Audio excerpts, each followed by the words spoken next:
जय माता शाह, जय श्री कर्ण जी महाराज की। आइए, आपका स्वागत है श्री कर्ण माता फैमिली चैनल में। अभी हमने जो श्रृंखला प्रारंभ की है उसी के तहत आज हम आपको बता रहे हैं कर्ण माता की पावन पवित्र ओरण के बारे में। यह ओरण जब करणी माँ ने अपने पुत्र लाखन जी को जिंदा किया था 3 दिन बाद इसी देशनोक गुम्बारे में, तो उस समय सभी देवगण यहाँ उपस्थित हाजिर हुए, ऐसा सुनने में आ रहा है।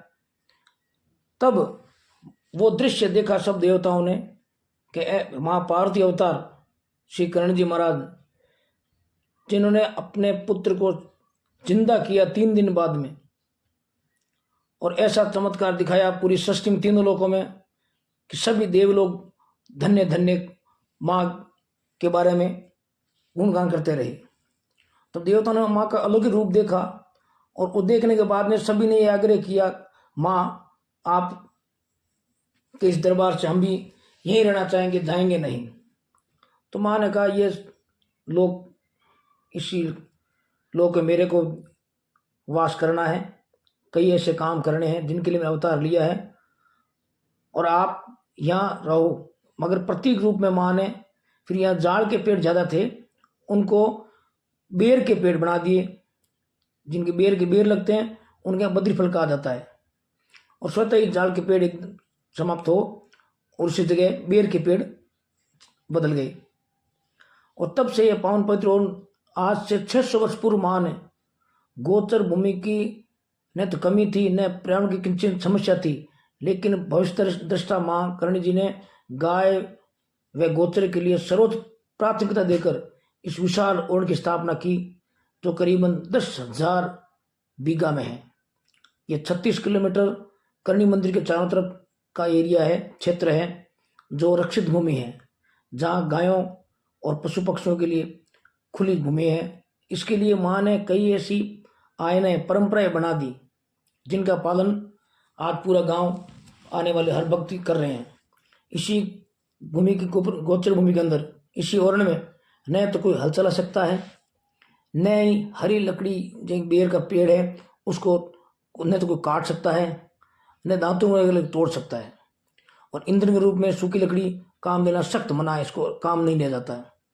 ओरण भूमि में सिर्फ आप चूल्हे का उपयोग कर सकते हैं, और किसी भी तरह का प्रदूषण यहाँ मना है। कसाई खाना गांव मना है। गांव में कुंभार का आंव लगाना, धोबी का धोबीघाट करना, भट्टी लगाना इत्यादि सख्त मनाही है, ताकि ओरण की पवित्रता बनी रहे।